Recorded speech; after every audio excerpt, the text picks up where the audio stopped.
அஸ்ஸலாமு அலைக்கும். 2024 2025 ஓ level maths பேப்பர்ட பகுதி 2ட இரண்டாம் வினா. இரண்டாம் வினா வரைவு தொடர்புபட்ட வினா.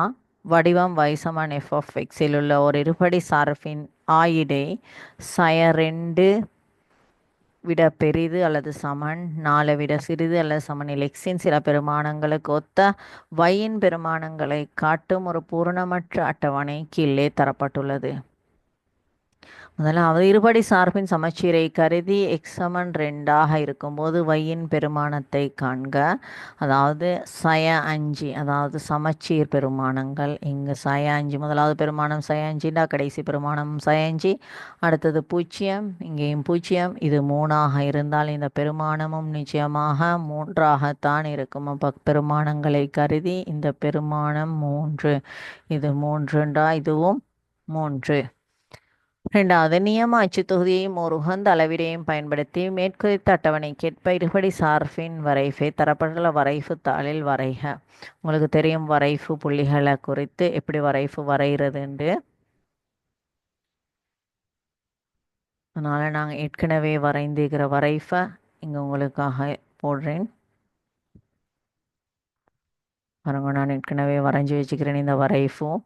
காரணம் நேரத்தை சேமிப்பதற்காக உங்களுக்கு புள்ளிகளை இட்டு வரைவு எப்படி வரைகிறன்றது எல்லாருக்குமே தெரியும். வரைவு வரைகிறது தரம் 10லிருந்து படித்து வாரது.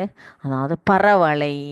இந்த பரவளையானது ஒரு உயர்வு பெருமானத்தை கொண்ட ஒரு பரவளை. இழிவு பெருமானத்தை கொண்ட பரவளை, உயர்வு பெருமானத்தை கொண்ட பரவளை என்ற 2 பரவளைகள் தரம் 10 11லேருந்து படித்து வரோம்.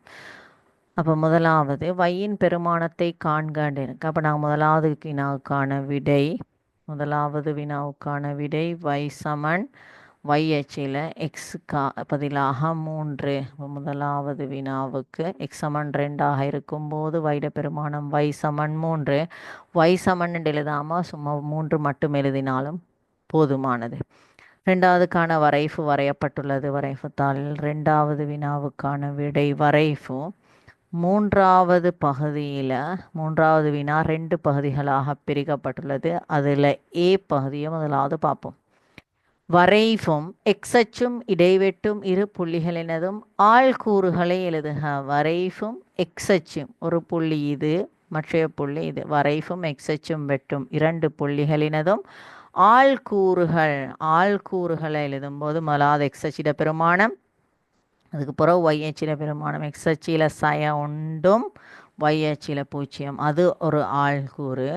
மற்ற ஆள்கூறு x அச்சில 3, y அச்சில 0.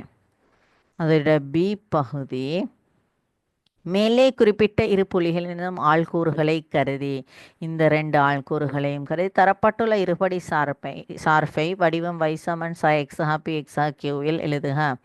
அப்போ இந்த சார்போட ஆள்கூறுகளை கருதும் போது முதலாவது எக்ஸ்ட பெருமானம் நாங்கள் எடுத்தோம் சய 1, அல்லது அடுத்த பெருமானம் எடுத்தோம் x சமன் 3. இந்த பெருமானங்கள் எடுக்கப்பட்டது எப்படின்னா y 0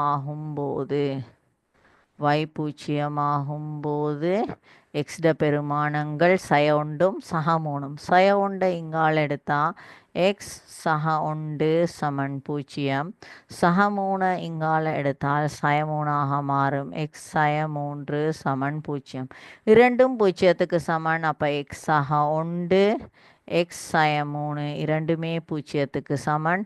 நாங்கள் இங்கே 0 எடுத்தது y 0 ஆகும்போது தான் இந்த பெருமானங்கள் எடுத்தோம். அப்போ இந்த 0க்கு பதிலாக y பிரதியிட்டமாக இருந்தால் எக்ஸ் சக 1 எக்ஸ் சய 3 சமன் y. இந்த சார்பானது உயர்வு பெருமானத்தை கொண்ட பரவளை என்பதால் y சமன், இது மறை பெருமானமாக இருக்கணும், மறை சய எக்ஸ் சக 1 எக்ஸ் சய 3 அந்த வடிவத்துக்கு மாற்றினோம். அதில் 4வது பகுதி வரைவில் 4வது வினாவும் 2 பகுதிகளை கொண்டிருக்குது. 4வது பகுதியில் A 4வது பாதையை பார்ப்போம். கோடு வைசமன் உண்டானது வரைஃபை ஏபி ஆகிய புள்ளிகளில் இடைவெட்டுகின்றன. வைசமன் உண்டானது ஏபி ஆகிய புள்ளிகளில் இடைவெட்டுகின்றன. அப்போ இதான் வையச்சியில் ஒன்றுக்கு நேராக கோடு வரைந்தோம்டா அது வரைஃபு ஏன்ற புள்ளியிலையும் பீன்ற புள்ளியிலையும் இடைவெட்டுகின்றது. கொள்வோம். ஒன்றை விட பெரிதாக இருக்கும்போது எக்ஸின் பெருமான ஆயிடை அல்லது வீச்சு என்ற சொல் கேள்வியில் அச்சுப்பட்டிருந்தால் நாங்கள் இந்த குறியீடு சமநிலை குறியீடுகளை பயன்படுத்தி தான் எழுதணும். எக்ஸ் நடுவில் போட்டு 2 சமநிலை குறியீடுகளும் ஏ புள்ளியில் சமன்பாடு எக்ஸ் அச்சில் பார்த்தோம்னா ஏக்கு நேராக சய 0.7 மறை 0.7 சய 0.7 இந்த புள்ளியில் பார்த்தமாக இருந்தால் 2.7 0.7 சய 0.7 சக 2.7 என்ற ஆயிடைக்குள்ள தான் இந்த பெருமான இந்த வரைவு தங்கியுள்ளது. அடுத்தது பி பகுதி. அதில் ஏபியின் நீளத்தை கிட்டிய முதலாம் தசமதானத்துக்கு பெருக. ஏபியிட நீளத்தை காணணுமானால அப்போ ஏபியிட நீளத்தை காண்றதுக்கு இந்த புள்ளியிலேருந்து இந்த புள்ளிக்கு 2 இந்த இடம் வரையில் 2.7 இந்த இடத்துல இந்த பெருமானம் 0.7 அப்போ 0 இங்கே இருந்து இங்கனைக்கு பெருமானம் 0.7 0.7 இந்த இடத்திலிருந்து இந்த பி புள்ளி வரையில் உள்ள பெருமானம் 2.7. ஆகவே இது ஏபியிட மொத்த நீளத்தை காண்றதுக்கு 0.7 கூட்டணும். 2.7 மொத்த நீளம்டா கூட்ட வேணும். இப்போ 2.7 0.7 கூட்டினால் 3.4 நான் ஏபியிட நீளம் 3.4 அலகுகள் எடுக்கலாம் சென்டிமீட்டர் தந்தில. அப்போ ஏபி நீளத்தை கிட்டிய முதலாம் தசமதானத்துக்கு பெருக. முதலாம் தசமதானம் தான் கண்டுக்கிறோம். ஏபியிட நீளம் 3.4. இத்துடன் இந்த வினாவும் முடிவடைகின்றது.